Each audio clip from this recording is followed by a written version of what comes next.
오늘은 진리의 성령이 오시면 이라는 제목으로 우리가 말씀을 나누겠습니다.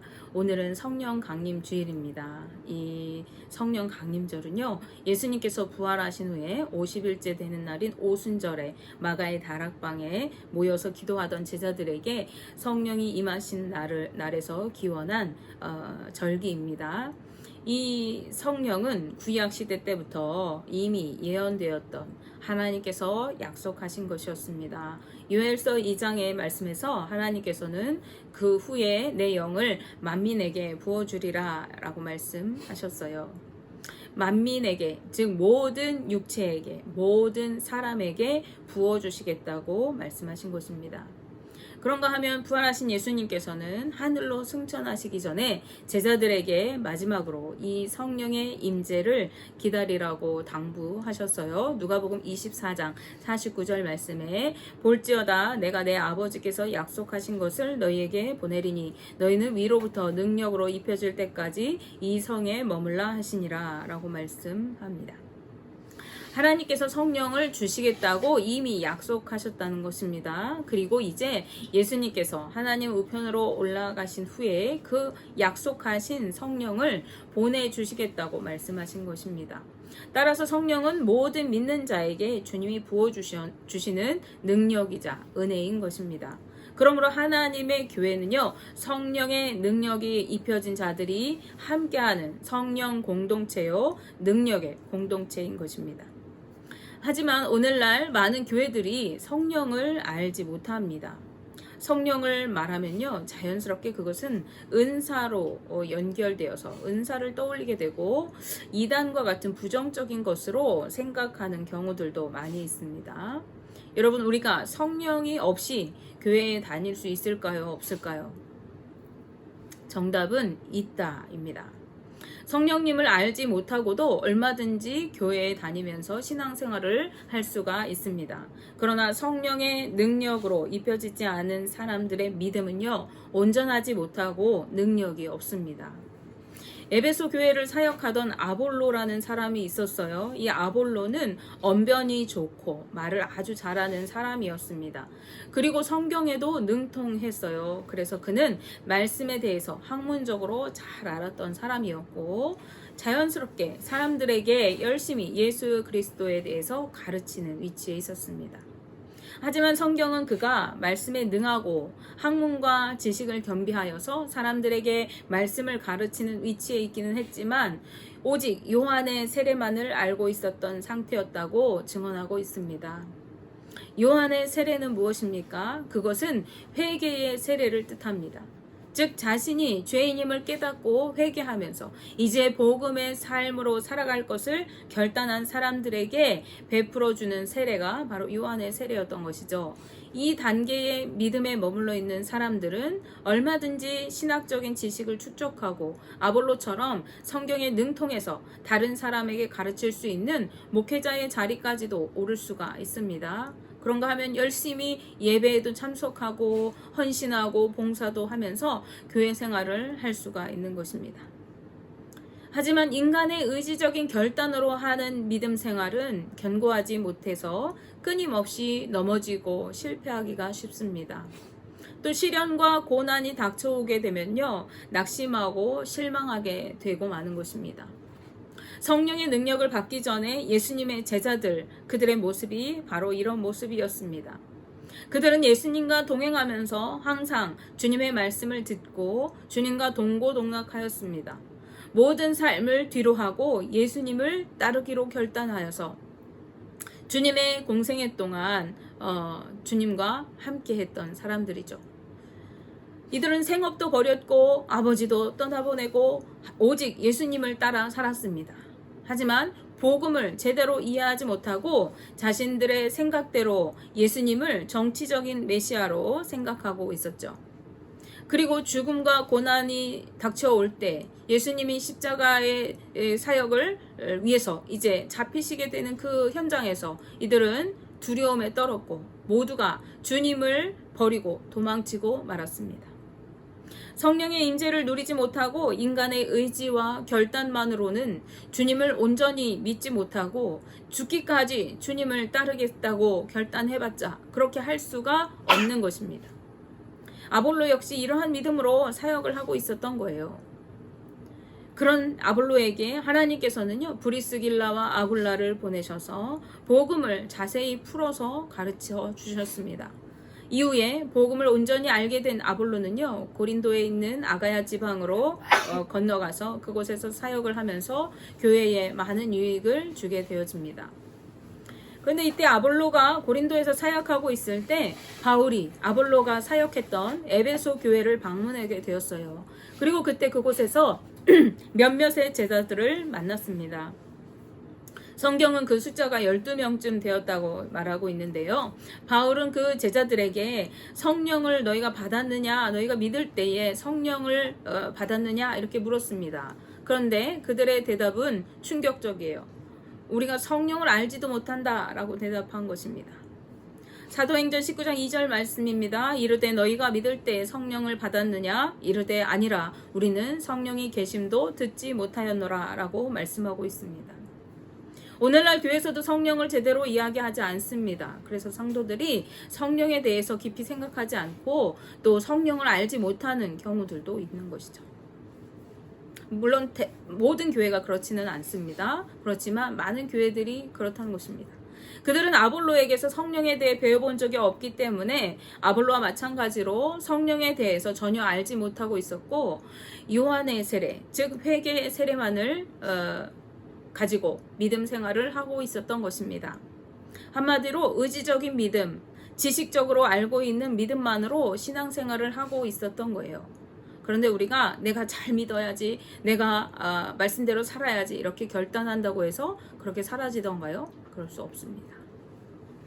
내가 하나님의 말씀을 지식적으로 달달달 외우고 있다고 해서 그것이 우리를 구원에 이르게 하는 것이 아닙니다. 바울은요, 이렇게 복음을 온전히 알지 못하는 제자들에게 예수 그리스도의 이름으로 세례를 베풀고 그들에게 안수를 해줬어요. 그러자 이 제자들에게 성령이 임하고 그들은 방언하고 예언도 하게 되었습니다.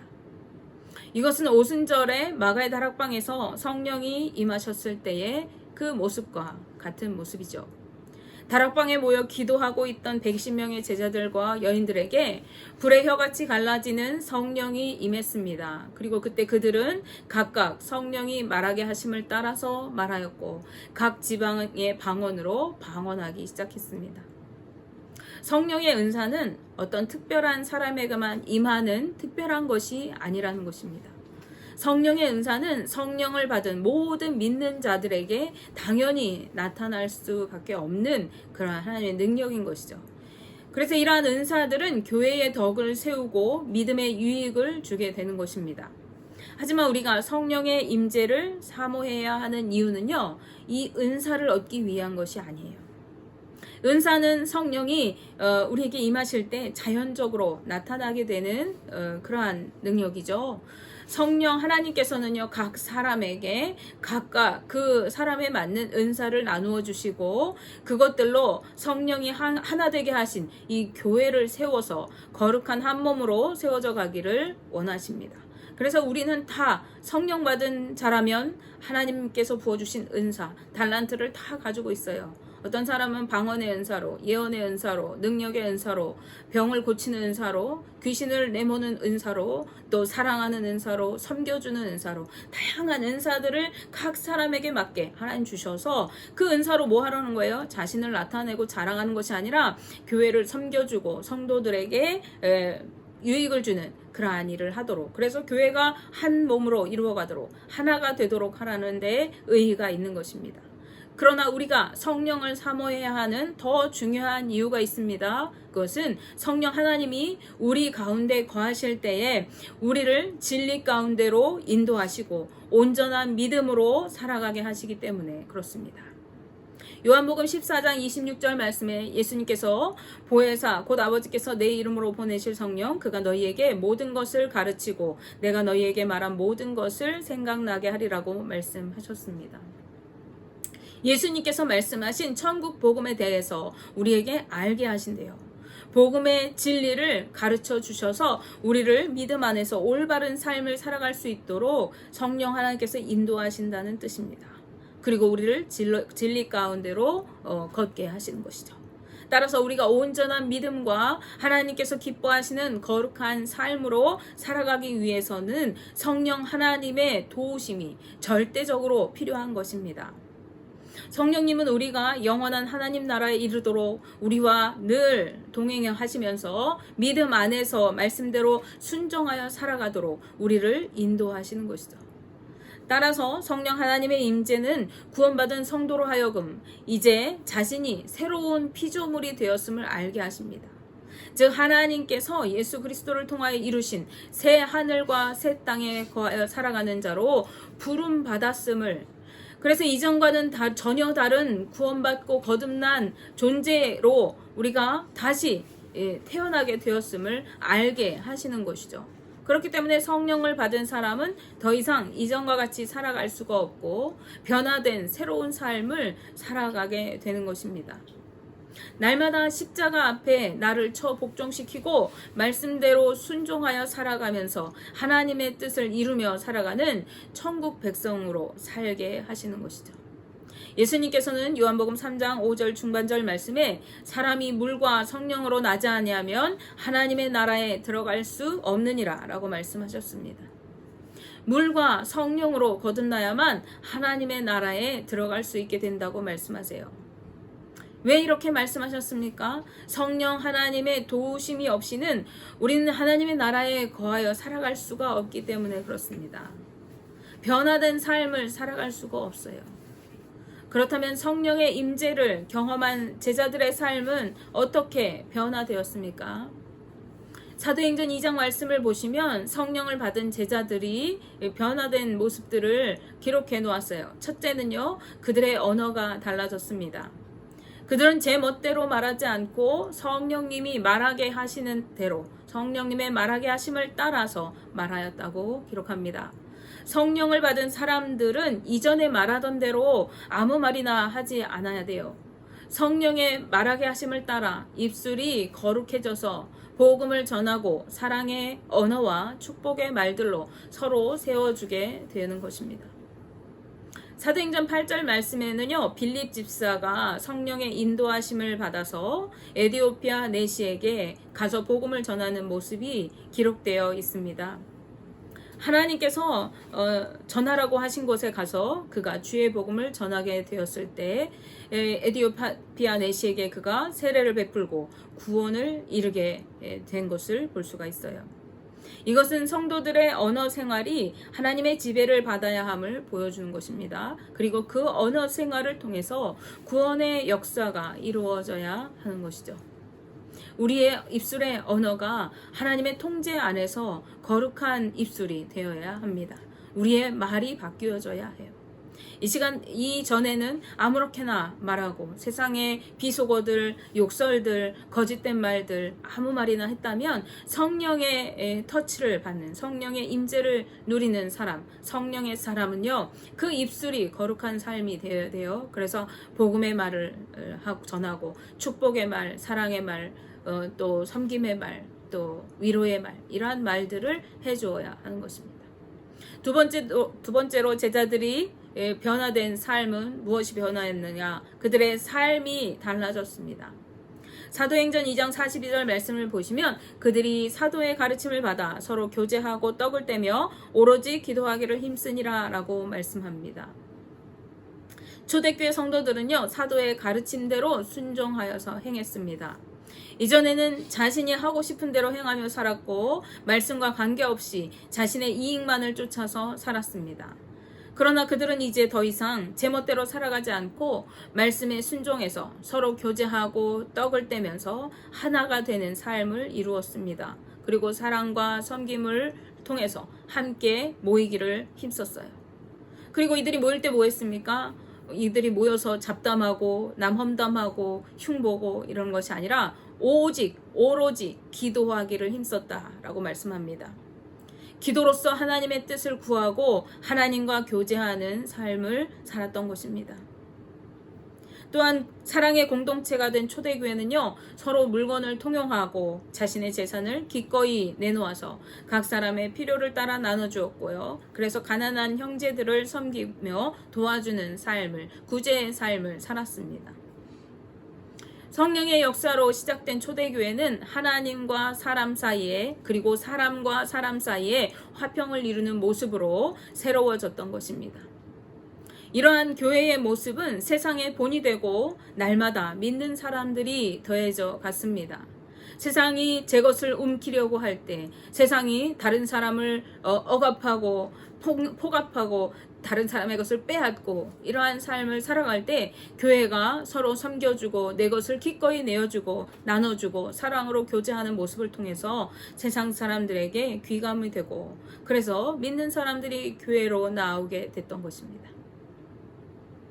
우리 교회가 이러한 모습을 이루어야 합니다. 세상과 똑같이 교회 안에서도 누가 더 높으냐, 누가 더 유명하냐, 누가 더 잘났냐를 따지는 것이 아니라 서로 섬겨주고 사랑해주고 하나됨을 통해서 세상의 본이 되어야 하는 것이죠. 셋째로, 성령 받은 제자들의 삶의 모습은요, 영적인 모습이 달라졌습니다. 이들은 날마다 마음을 같이하여 성전에 모이기를 힘쓰고 모일 때마다 기도하고 하나님을 찬미하였습니다. 예수님께서 공생의 기간 동안 유대인들을, 특히 바리새인과 서기관들을 책망하셨던 대표적인 이유가 무엇이었습니까? 바로 그들의 외식하는 모습이었습니다. 유대인들, 바리새인들은 형식적인 예배, 겉으로 보이는 모습만을 신경 쓰는 허례허식, 즉 경건의 모양은 있는데 속빈 강정 같은 그들의 신앙의 모습을 가지고 있었습니다. 그들은 하나님을 향한 사랑과 믿음의 헌신은 전혀 없으면서 제사를 드리는 그 제사 의식에만 집중했어요. 그들은 하나님을 사모하지도 않으면서 사람들에게 보이려고 예물을 드리고 시끄럽게 기도하였습니다. 그러나 정작 하나님의 뜻은 알지 못했고 말씀대로 살아가지도 않았습니다. 겉으로는 거룩한 것 같았지만 속에는 온갖 더러운 것, 탐욕적인 것, 악한 것들이 가득했습니다. 이들은 그저 축복만을 구하고 재물을 축적하기에만 혈안이 되어 있었던 사람들이었습니다. 한마디로 그들은 영적으로 병들고 죽어있는 삶을 살았던 것입니다. 그러나 이제 예수 그리스도를 믿고 성령으로 거듭난 초대교회 성도들은 하나님을 사랑하고 사모하면서 기도하고 찬송하기를 힘썼습니다. 하나님의 뜻대로 순종하여서 말씀대로 살아갔습니다. 이전과는 전혀 다른 예배의 삶으로, 예배의 모습으로, 삶의 모습으로 풍성한 영혼의 삶을 누렸습니다. 이런 초대교회 성도들의 모습 속에는요, 특히 사도들에게서 표적과 기사가 많이 나타났습니다. 예수님의 이름의 권세로 귀신을 물리치고 병을 낫게 하는 등의 많은 능력을 행하였다고 성경은 말씀하고 있습니다. 이는 영적으로 살아있는 그리스도인들의 모습인 것이죠. 이런 사람들은 세상이 두려워하는 사람들입니다. 함부로 대할 수가 없습니다. 성령 하나님이 그 속에 함께 하시기 때문에 그렇습니다. 그러나 오늘날 교회의 모습 속에서 성령의 역사를 찾아보기가 매우 어려워졌습니다. 성령을 이야기하지도 않고 제대로 알지도 못합니다. 이런 교회는 경건의 모양은 있을지 모르지만 경건의 능력이 나타나지 않습니다. 즉 힘이 없는 교회인 것입니다. 예수님께서는 하늘에 승천하시기 전에 제자들에게 다시 오실 때까지 복음의 증인으로 살아가야 할 사명을 부여해 주셨습니다. 그런데 제자들에게 너희가 무조건 나가서 복음을 전해라. 내가 행한 모든 일들을 사람들에게 알게 해라. 이렇게 말씀하지 않으셨습니다. 예수님은 그들이 먼저 성령의 능력으로 입혀질 때까지 기다리라고 하셨어요. 그리고 난 다음에 증인의 삶을 살아야 했던 것입니다. 이것은 무엇을 뜻하는 것입니까? 교회와 성도의 사역과 삶은 성령의 능력을 입음으로써 시작되는 것을 의미하는 것입니다. 여러분은 성령 받으셨습니까? 성령의 능력을 힘입어 살아가고 계십니까? 오늘은 성령 강림 주일입니다. 우리 모두가 성령의 임재를 사모하면서 이 한 주간 기도할 수 있기를 바랍니다. 성령의 능력으로 충만케 하시기를 구하시기 바랍니다. 원하기는 우리 모두가 성령의 능력을 충만히 받아서 말씀대로 순종하여 살아가고 주의 능력을 나타내는 삶을 살아가실 수 있기를 기도합니다. 날마다 사모하는 심령으로 기도하고 새롭게 날마다 부어주시는 성령의 은혜로 충만해져서 온전한 예배와 삶으로 주님의 영광을 나타내고 하나님과 사람 앞에 칭찬받는 삶을 살아가실 수 있기를 주님의 이름으로 축복하며 기도합니다. 기도하겠습니다.